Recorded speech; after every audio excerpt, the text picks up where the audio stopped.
I'm going to go ahead and hilarious mystery. As much as Zoe tried to he just I think it's the color combination, but this eye look reminds me of like a flamingo. The subsequent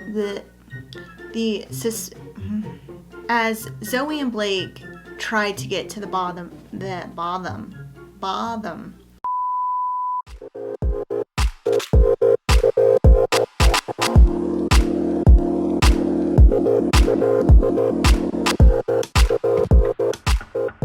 Hey guys, so I have some new subscribers, so if you are new here, welcome, and my name is Erica, if you already didn't know that, and I'm going to tell you all about this new book that I just finished, and I am really excited to talk about it because it was by an author whose books I hadn't read before, and it was a delightful surprise. So anyway, I'm going to get ready as I talk about this book.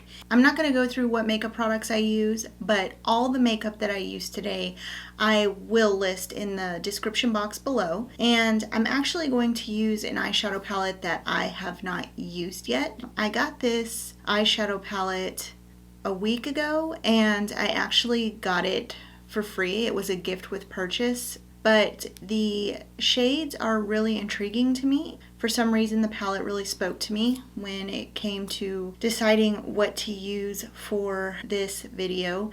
And it is the Kylie Jenner palette. It's got a lot of really cool shades in here. So if you've never seen any of my videos before on this channel, I like to do something that kind of combines my two biggest passions, and that's makeup and books. But I try to recommend books that I have loved and want to recommend to you all. I would never recommend a book that I didn't enjoy reading, and this book today I really enjoyed. It was a nice change from the romance novels that I have been reading lately.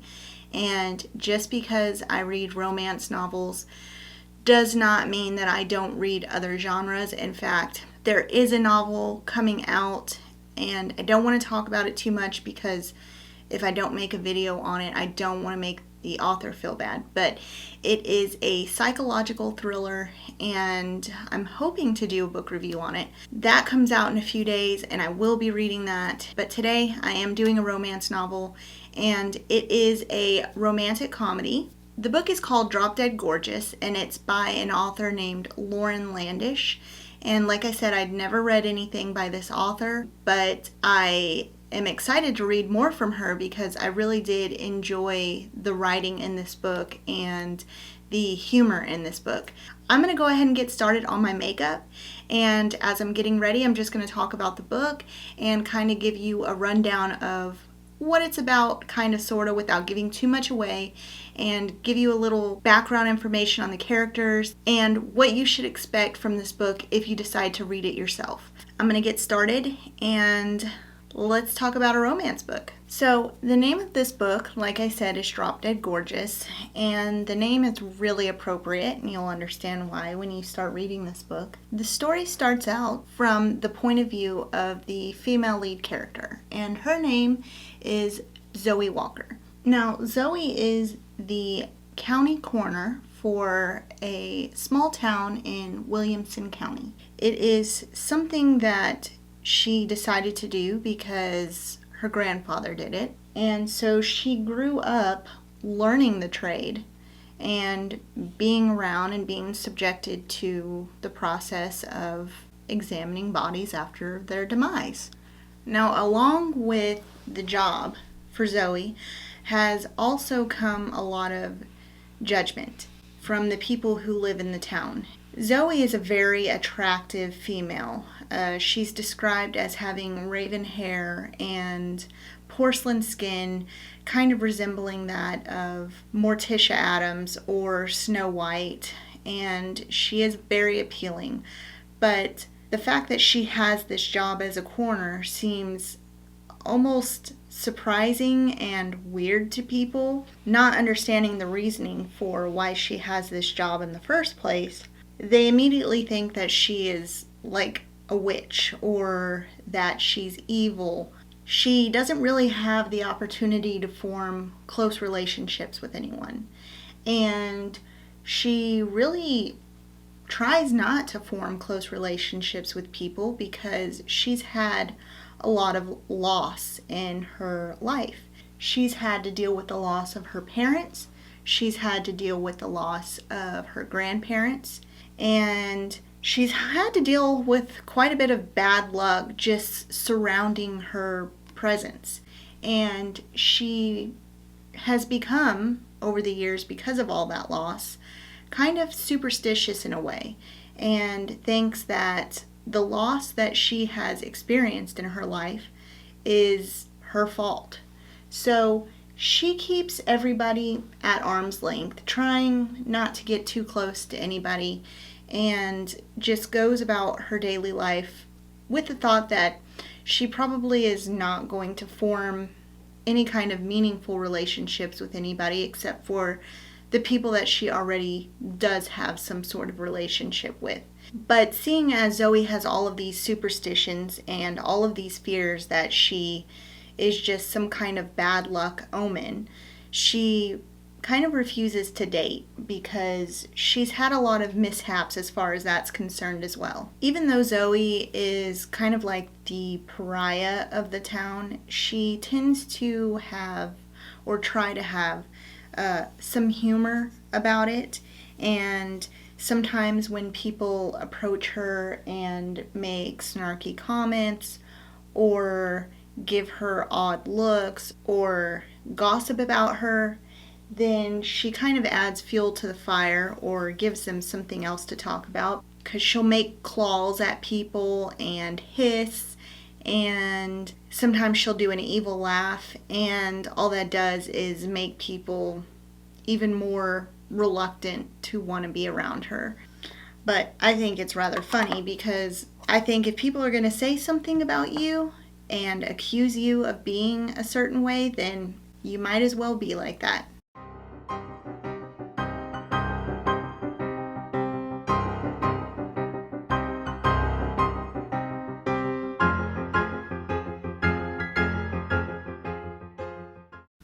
When Zoe got there, she could very well see that this unfortunate man was indeed in the middle of eating his breakfast, or had just started eating his breakfast. His face was in a plate full of eggs, and he had orange juice running into his lap. And he didn't appear very old at all. But with any death that doesn't occur inside of a hospital, she's required to do an autopsy to figure out how the dead met their demise. So she made her initial assessments. Nothing really seemed odd, aside from the fact that she noticed a female almost vacant of emotion. But it seemed like when the woman noticed Zoe, then the theatrics started, seeming like she was devastated about her husband who had died. After she was done making her initial assessments at the scene, she gave the okay for the officers on the scene to transport the body to the morgue where she worked. After she left the residence, the point of view switches to Blake. Blake is driving to meet his sister for a recording of a commercial because he sells life insurance. And he is well known around town for doing pretty well and being pretty successful at his life insurance business, and Blake takes it very seriously. Well, on the way to meeting his sister, he gets into a car wreck, and the person that he gets into a wreck with is none other than Zoe. When Blake and Zoe pull over to assess the damage to their cars, he sees that she's in a bit of shock, and he's more concerned with the fact that he thinks that, getting into a car wreck might have seriously hurt her. So he's asking all the necessary questions after a wreck. Are you okay? Are you hurt? Do you know where you are? And she made a joke that she didn't know where she was, what time it was, who she was, how did she get here. And so of course he's flustered, and then she lets him in that she's joking. and he didn't really think it was funny at the time, but that was just Zoe's way of dealing with situations. She always had a very dark sense of humor. The fact that neither one of them were hurt, they just decided to take pictures, exchange information for insurance purposes, and since the wreck happened and Zoe was in a county vehicle, she was not really concerned because she wouldn't really have to handle the paperwork. It would be handled by the county itself. So when Zoe left the accident site, Blake was kind of left intrigued, and he just couldn't stop thinking about her. He had her business card, saw that she was the county coroner, and that intrigued him more because he knew that she had to be incredibly intelligent, and to him, that was just a really sexy attribute. As Blake Hale went about his life as usual, he never really expected to see Zoe again. He figured that intrigue that he had with her would wear off as time went on, because the chances of him having another encounter with Zoe were slim next to none. So he was very surprised when he got a call from his insurance company that the paperwork that was needed for Zoe to fill out had not been filled out. And he kind of saw it as a perfect opportunity to meet her face to face. He knew exactly where she worked because she had given him her business card. And when he showed up at the morgue, he was kind of surprised to see that she was elbows deep in a cadaver. And Zoe seemed very uninterested. Blake was able to get Zoe to reluctantly agree to have drinks with him while finishing the paperwork. So Blake saw how everybody treated her when they entered the bar, including the owner of the bar. And when Blake ordered food for them, it was almost as if the owner was kind of upset that they were overstaying their welcome. He was wanting to get Zoe out of there quickly. Of course, Zoe again tried to be playful with it and provide a little humor, but deep inside it really did hurt her because everybody referred to her as Morticia, or almost like the Grim Reaper, or Drop Dead Gorgeous was the most popular name they referred to her as. And it was because she was gorgeous, but she dealt with the dead, and if you were around her, then you would probably drop dead. It's almost like they used her loss and tragedy in her life as a reason to form this conclusion, and it was really upsetting to Zoe because it was like a constant reminder that her parents died and her grandparents died and everybody around her that she loved did die. It made Blake angry that people were forming these opinions about Zoe when he could see that she was much more under the surface. She was much more than her job requirements, and she was much more than this gorgeous woman who examined dead bodies. And he could see that. He could sense that deep down she was just a normal individual, and that she had feelings, and that she really seemed like a good person.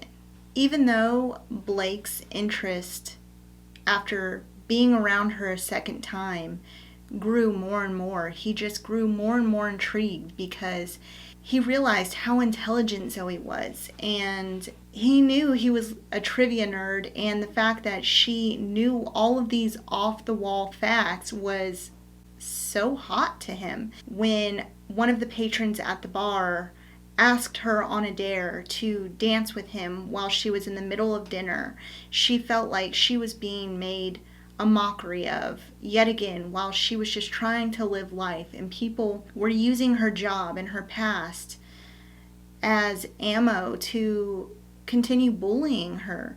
And it upset her so much that she ended the night with Blake fairly quickly on a professional note, and Blake was left with a lot of anger and unanswered questions as to how he could manage to have something more with Zoe.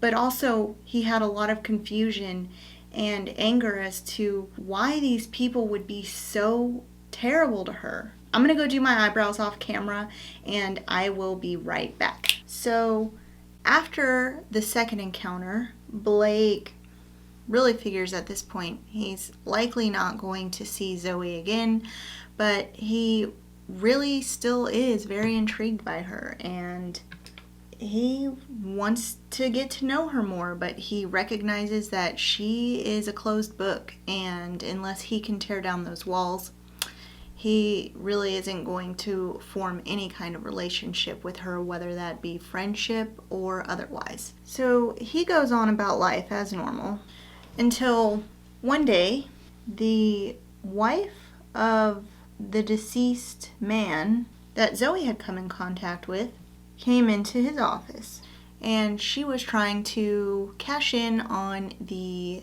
life insurance policy that her husband had. Of course, upon dealing with the wife, Blake was kind of having his own misgivings about this lady. She was pretty pushy. She didn't seem at all really concerned that her husband had just died, and was complaining that the life insurance company was taking far too long to give her her money.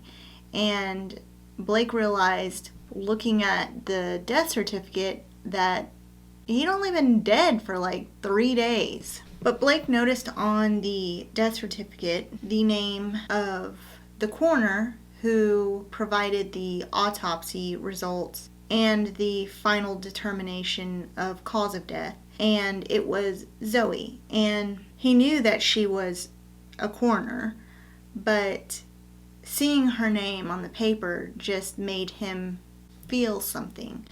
And the feelings that he was having towards this lady in front of him that was trying to cash in on her husband's death were not good. And he figured, well, what other better excuse do I have to go pay Zoe another visit? Maybe he thought they possibly would have a common goal, which would keep them into contact a little bit longer because she'd really have no choice. But what Blake didn't realize was that Zoe was actually intrigued with Blake in her own mind. And every time that he had been around her, she was feeling something too that she just couldn't deny. As Blake and Zoe's story continued, it turned from this romantic comedy to this hilarious whodunit.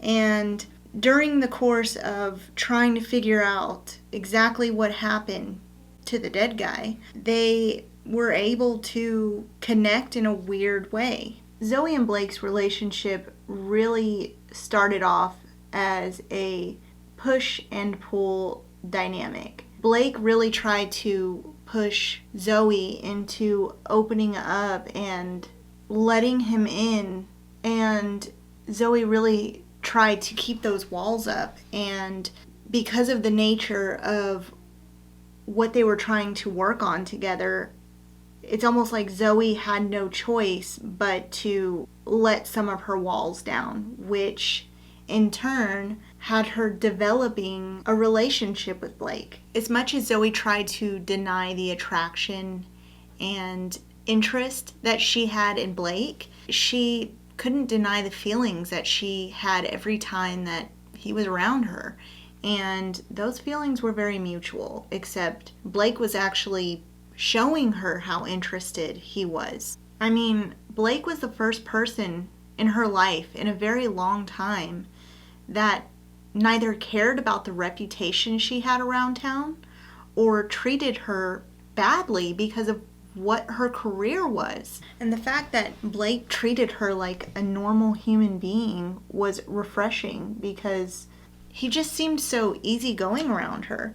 And he truly seemed like he liked her for her. And for more than just her looks. He liked her for her brain. And he made sure to tell her that. And just like Blake didn't judge Zoe for what she did or for her past, she didn't judge Blake for being kind of nerdy and spouting random facts. They both kind of allowed each other to be themselves. But still, Zoe's thoughts were that if she didn't acknowledge the blooming relationship that she and Blake were obviously starting to form, then she wouldn't get close to him and nothing bad would happen to him. And the thought of that upset her more than not being able to have a relationship with him.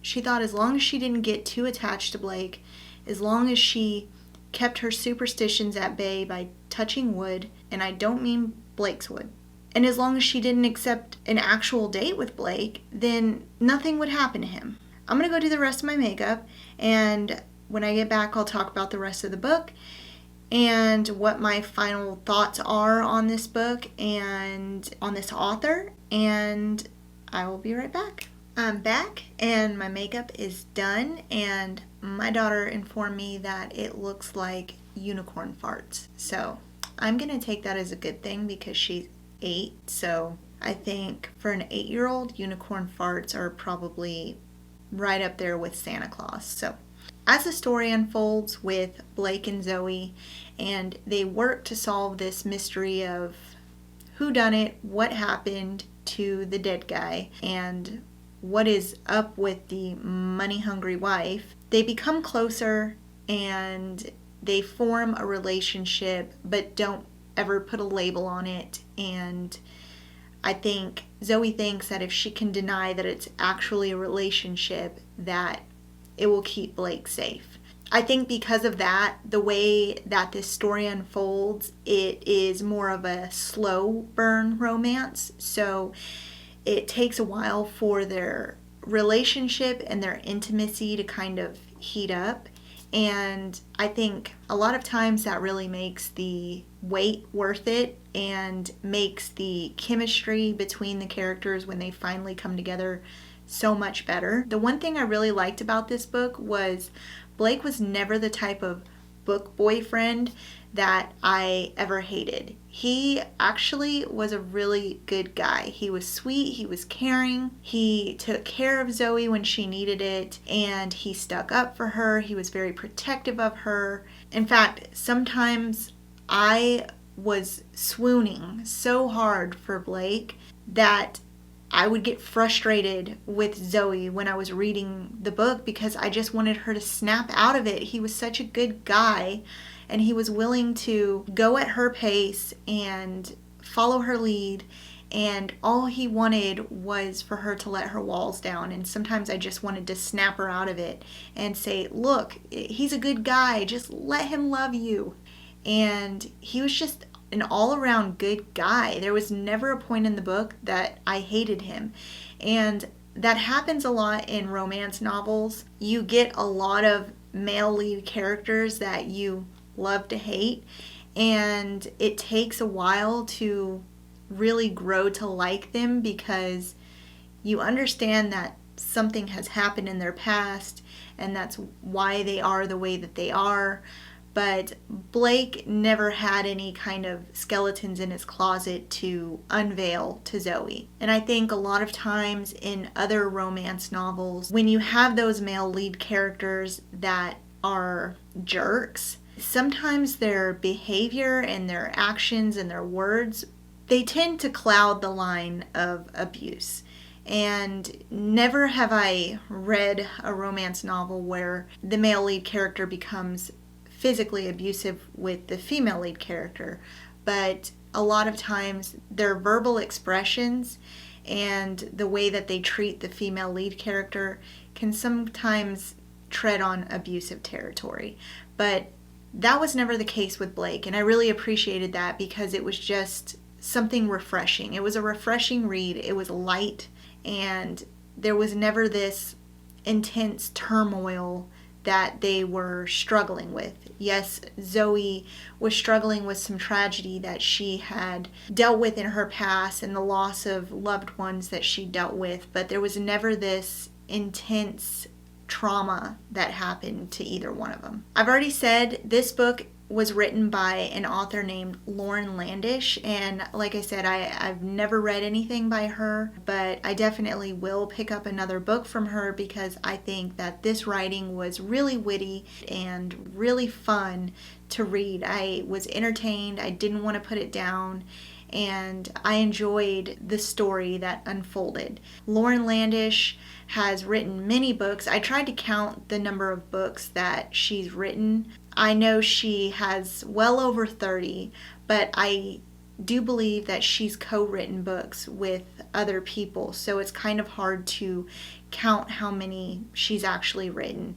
She is a Wall Street Journal and USA Today best-selling author, and I think that most of her books are in the contemporary romance genre. I looked at a lot of her covers, and a lot of them are like half-naked hunky dudes on the covers. So I love the fact that this novel was like the perfect mixture of sultry, sexy romance meets comedic mystery. And I had a lot of fun reading it. I think the characters that she's written in this novel were really well developed. I think everything had a purpose or a place. I think the past tragedy that Zoe had in her life was very well placed and incorporated into the story and into the development of her character. I think the conflict in the story was really understandable, and it fit well in the story. It made sense, and it was appropriate for the plot. I like how this book was written in a dual point of view. You got to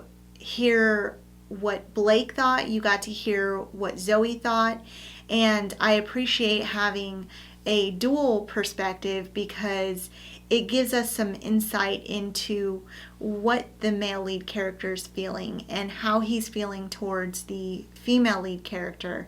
And it's just a cool back and forth of how the story is being told from each character's point of view. I read almost all of my books on a Kindle or on the Kindle app on my phone. I love reading a book and having a book in my hand, but I also love having the Kindle app because I can go anywhere that I want and read, and it's convenient, and I don't have to worry about anybody knowing what I'm reading because a lot of these romance novels have half-naked men and women on them, and I would rather save the judgmental stares like Zoe got and just read my smutty novels in private. This book is available on Kindle Unlimited, and that is where I got it.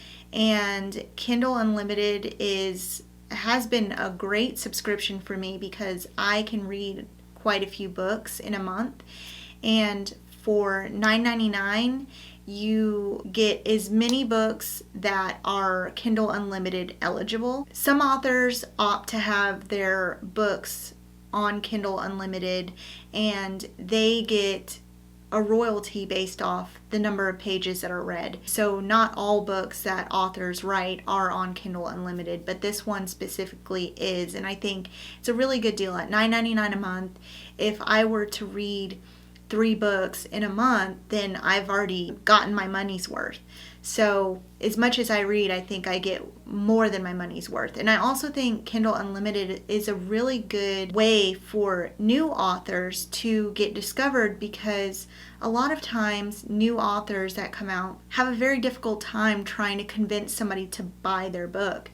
And when it's on Kindle Unlimited, there's no risk for the reader. They can rent the book from the Kindle Unlimited library and take a chance on it, read a few pages. If they don't like it, then they don't have to keep reading it and they haven't lost any money. They can start a new book. And whatever pages are read out of that book, the author gets paid for and compensated for. So I really think it's a win-win both ways. I really do recommend this book. I think it is a great read for somebody who wants something very light and funny and witty and has characters that have really good chemistry and silly banter and not what you would typically read in those romance novels where the male lead character is kind of a jerk.